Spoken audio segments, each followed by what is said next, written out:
Hech qanaqa mikser va duxovkalarsiz shunaqangi og'izda eriydigan desert tayyorlaymiz. Birinchi ishni bolajonlaringiz yemayotgan pechenyelarni kofega botirishdan boshlaymiz. Bir qavat terib chiqqanimizdan keyin kremini boshlaymiz. Qaymog'i, sgushanniy molokoni yaxshilab aralashtirib bitta massa hosil qilib olamiz. Mana kremimiz ham tayyor. Endi pechenyelarimizni ustidan yupqaroq qilib kremimizni surtib olamiz. Ikkinchi qavatiga ham pechenyelarni kofega botirib surtib oldim. Kremimizni orasiga nachinka qilib banan malinalardan foydalansanglar bo'ladi. Men banandan foydalandim. Shunaqa ta'mi zo'r chiqadi.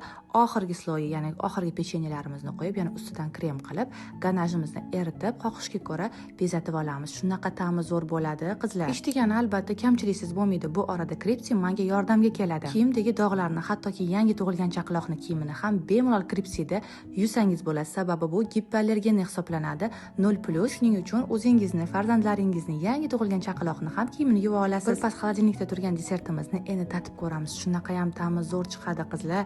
Albatta uyda tayyorlab ko'ringlar. Mazasi og'zingizda qoladi.